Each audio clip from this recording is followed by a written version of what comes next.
Mr. Pina Zombie here, opinionated gamer, critic, insomniac, and lunatic here to talk games, movies, comics, music, and some current events, I guess. Just a safe space and safe place to talk anything and everything. And play the intro or whatever. Put me in a blender till I render you unconscious. Little letter, no sender, cause you know I'm so obnoxious. Listen to this podcast if you're bored or you like nonsense. Music, news, movies, mini games, and even comics. Welcome to the Pina Zombie Podcast. Woo! Hello, my lovely lunatics and insomniacs. Hope you had a great week. This podcast is going to be a little bit different. We are going to have two versions. One is me, regular old me, and the other one the style of Spider Jerusalem. I'm going to just catch you all up on what I've been watching, playing, doing. This is episode 7, Back on the Streets, or The City's the Column, a Transmetropolitan tribute by Pina Jerusalem.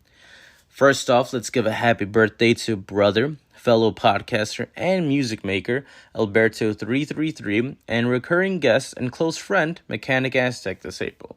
We had a solar eclipse this month. A lot of cool pics were taken, and it was fun to see a bunch of people gather around and just look up.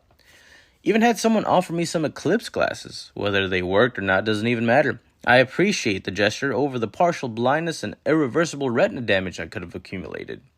Anyway, it's been a while since we've talked, so this will be a catch-up episode. I'll do a quick fire segment and just tell you what I've been watching, playing, and listening to. Shows and movies I've watched during the break. We'll start off with FX's and in turn streamable on Hulu, A Murder at the End of the World. It's a fun whodunit for the newer generation with a great cast of talent.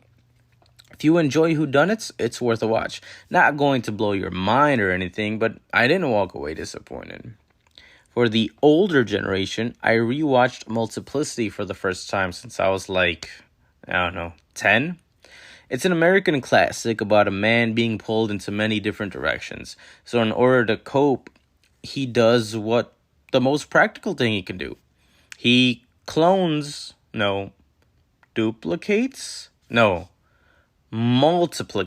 himself.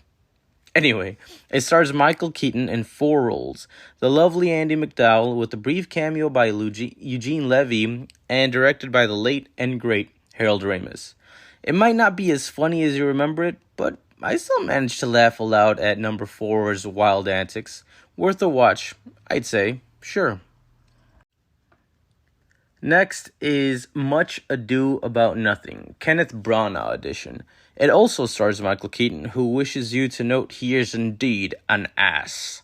Denzel Washington, Branagh himself, Emma Thompson, and a breakout role for Kate Beckinsale, who is almost absolutely unrecognizable as character hero. This is a film based on a Shakespearean work. Listen, if you like Shakespeare, you'd like it. I don't care for Shakespeare. I never have. But I survived, and it's worth a watch for the cast of talent alone. Moving on, I watched Society of Snow, directed by J.A. Bayona, and Alive by Frank Marshall, both of which are inspired by true events regarding a Uruguayan rugby team whose flight crashed in the Andes and their story of survival. Both movies are harrowing and difficult to watch, but still show the triumph of man versus mountain and life over death, and the demanding toll it could take on one's psyche and body. I think these are both on the must-watch list. Just prepare yourself, and if you have a weak stomach for violence, I'd probably skip it. And from snow to water, I recently watched James Cameron's The Abyss for the first time with Ed Harris and Michael Biehn, along with a lot of other great talent. It was cool, I guess. Nothing crazy. Impressive special effects, but just a little too long and a little boring. Underwater stuff looks good. I wish Aquaman and other underwater stuff took a page out of this book, because the crystal clear water, even if it is unrealistic, it looks nice on camera instead of having some fishy, green, oceany like water filters, which I can totally do without. I also binged Netflix's The Gentleman, which is loosely taken from Guy Ritchie's movie of the same name.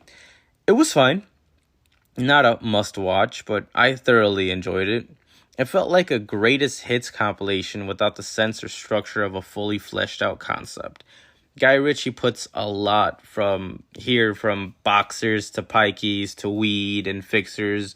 It's a fun little story with action and talent, twists and turns, even if you do see some, if not most of them coming. It's fun. If you like Guy Ritchie stuff as much as I do highly recommend it. If you don't, then you're not missing out on much. I also finally got around to Loki season 2. I binged that as well, and it has been the best Marvel thing since Endgame, possibly.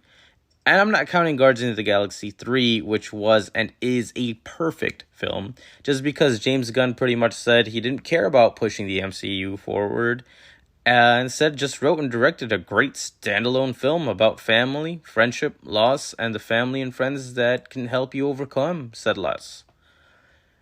I also watched The Marvels, which was maybe the best TV Disney Channel movie I had ever seen.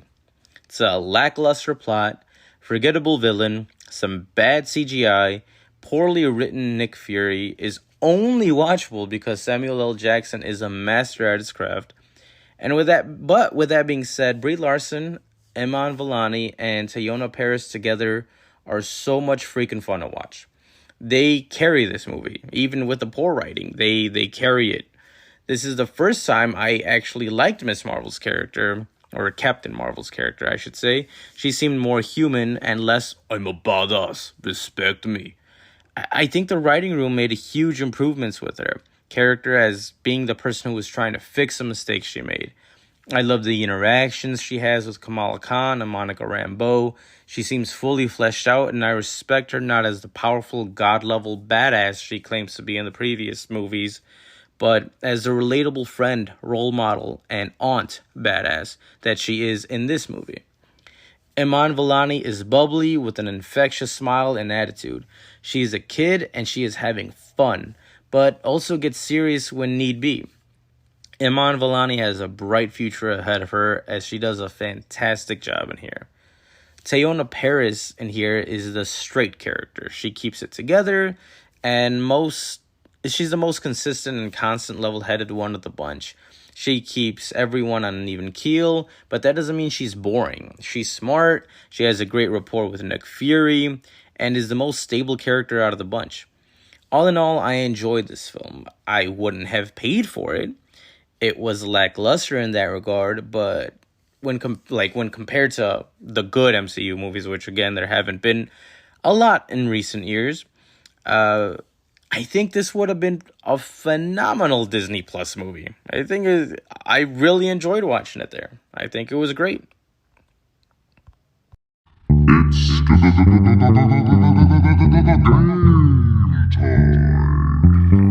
In a minute, let's discuss. Have fun, make a fuss. Talk about the games we play, whether new or they ain't. Masterpieces or they lame, and deserve to be broken, dismembered, put away in a deep dark dungeon, never to see the light of day anyway.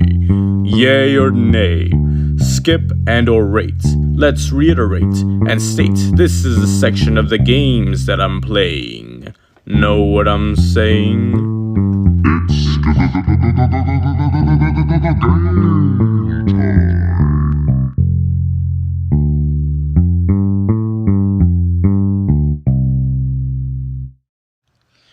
I guess we can start with Apex Legends. There's been some changes made from last season to this season. It seems a little fresh and it's fun, but it's also nice to take a break before you jump back in.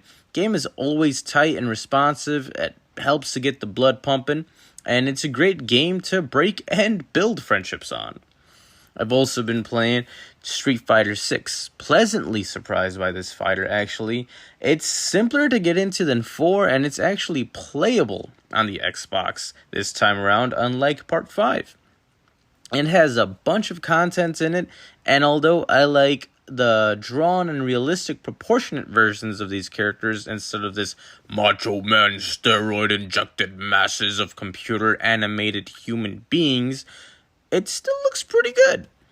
It's a fun game, and I'm enjoying even its dumb little world tour mode where you go around Metro City just beating the hell out of people. It's a lot more fun than I actually thought it would be. Next is a game called Bound by Flame.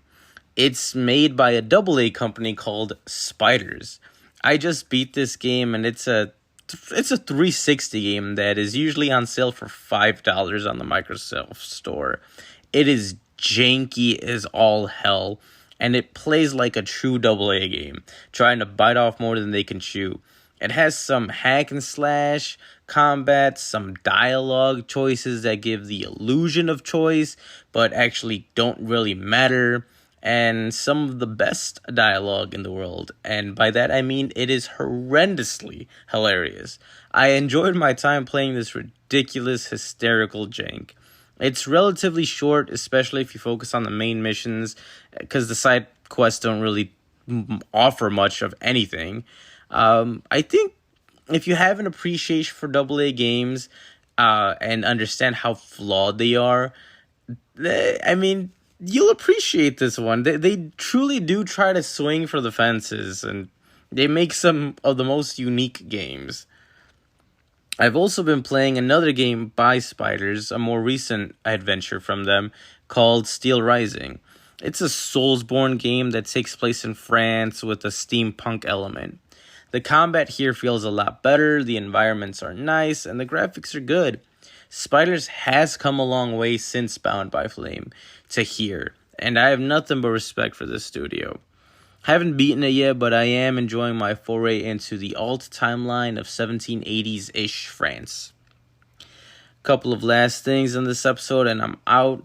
Again, this is the theatrical cut, and I have another version of this that will be released. If you want to listen to that one, I mean, go for it. I'd appreciate it. I always appreciate a listen.